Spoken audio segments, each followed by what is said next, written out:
বলে আছি। বলবো জামাই বাবু, দিদির ব্যবসা খালি।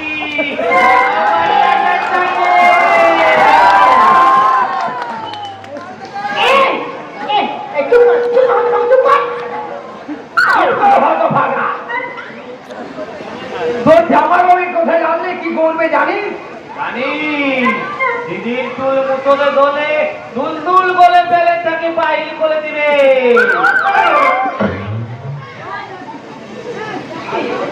আর এও জানি দিদি আমাকে জামাই বাবু কাজ পর্যন্ত দিতে দিবি না।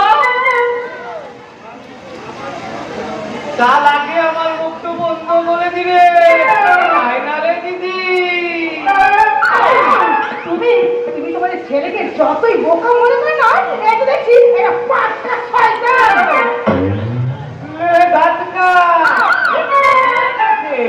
আমলা ধরবে না তো কি আম ধরবে?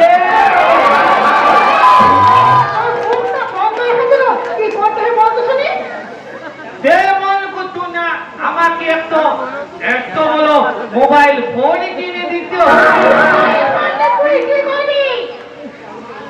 আমার বয়সের ছেলেরা যা করলে তাই খুলবো, গান তুলবো, বুক খুলবো, ফিলিপ ভাইয়ের গেমে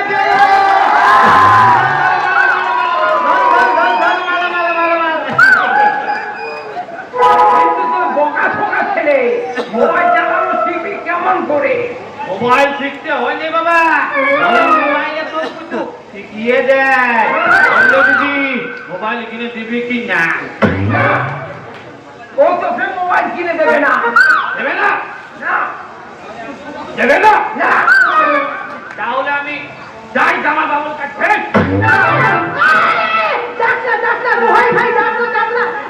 আমি তো কথা দিচ্ছি তোকে না, আমি আজকে মোবাইল কিনে দেবো আজকেই।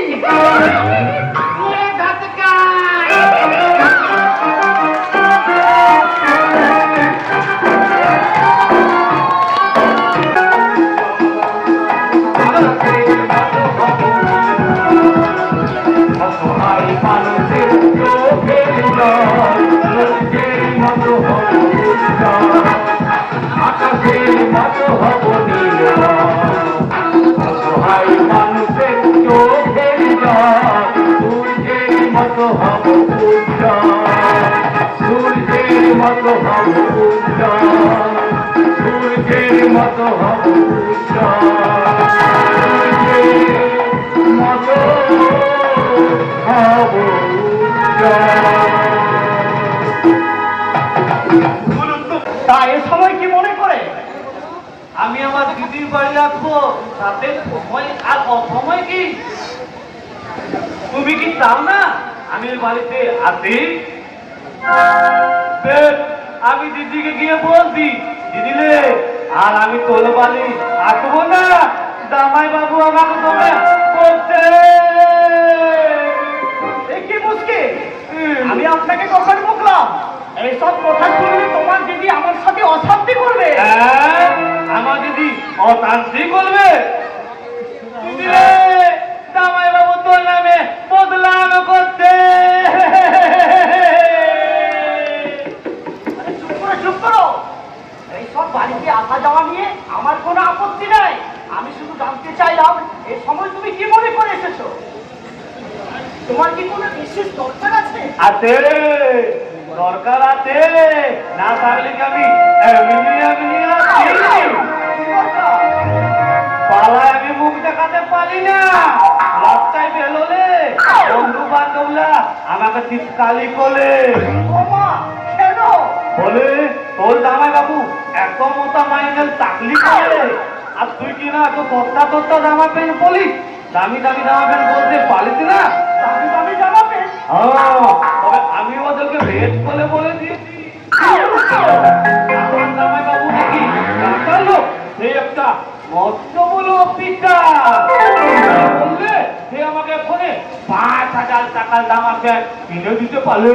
5,000 টাকার দামের জামা প্যান্ট? আমি কোনো তোমায় টাকা দেবো না। আর 1.5 টাকাটা নিতে তো আমি এসেছি। না না না, আমি তোমায় কোনো টাকা ধার দেবো না। তুমি টাকা দেবে না? না তুমি টাকা দেবে না? না। দিদি রে! তাই বলতে চুপ করো। 1000 টাকা নেই। এই ধরো, এই নাও 3000 টাকা ছিল। 3000? তাই ভালো। 1000, 2000, 3000। জামাই বাবু, বাদাম বাদাম যা যা কাঁচা বাদাম। জামাই বাবু, 2000, তোমার লাগে থাকলো। বাদাম বাদাম যা যা কাঁচা বাদাম। আমার মাঝে নাই তো কিছু বাদাম বাদাতে আছে তো থাকলো বলে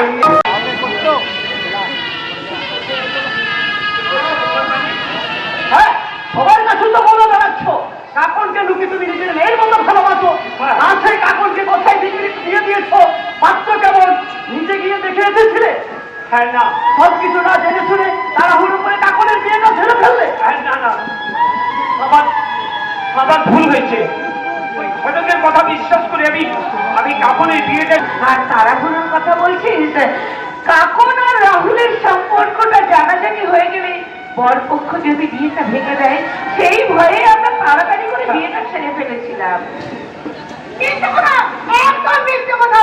আসলে তোমরা কাকনকে বিয়ে করে নাম করে তোমরা বিদেশ বিক্রি করেছিলে, আর সেই কথা ঢাকার জন্য তাড়াহুড়ো করে তোমরা বিয়েটা ছেড়ে ফেললে। কি বললে? কি বললে বলো, তুমি কি বললে? আমি কাপড়কে বিয়ের নামে বিক্রি করে দিয়েছি। হ্যাঁ, পরিস্থিতি তো তাই বলছে দাদা। নইলে আজ পর্যন্ত কাকনের খোঁজ পাওয়া গেল না কেন? বিরতি! এখন পর্যন্ত যা লোকে আসতে ভাই বলে বেড়াচ্ছি, আর একটা বাজে কথা বলে আমি তো তোমাকে তোমাকে আমি শেষবারের মতো বলে দিচ্ছি দাদা, আমার থেকে আমি ছোট হতে পারি কিন্তু দুর্বল নয়। আর কখনো আমার গায়ে হাত দেওয়ার চেষ্টা করলে তোমার হাত আমি মুখে ভেঙে দেব। তুই কি করলি? তুই তোর বড় দাদার গায়ে হাত তুললি।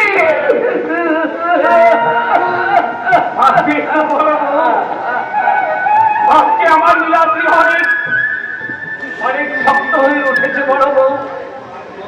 তাই তো দুটো শক্ত হাত দিয়ে আমার দুর্বল হাতটাকে উঁচু থাকতে পারে বড় বউ। বাবা বাবা, চমৎকার! তুই আরো বড় ভাই, আরো বড়।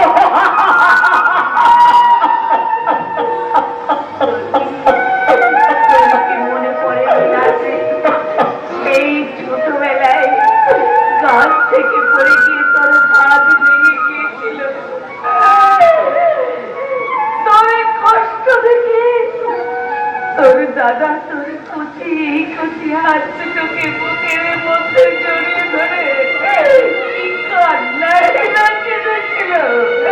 তুই কি সে কথা ভুলে গেছিস? ঠান্ডা বড় বড় ঠান্ডা সব কথা কি মনে রাখতে হচ্ছে বড় বউ?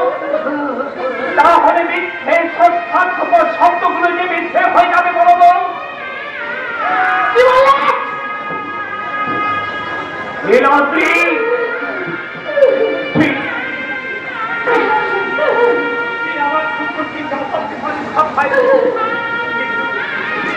কিন্তু তোকে আজ আমি একটা অনুরোধ করছি ভাই,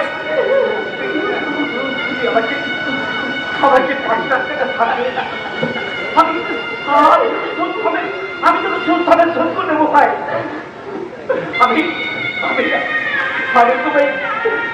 তোমায় খরচ করছি ভাই, আমাকে 5 লাখ টাকা দে ভাই।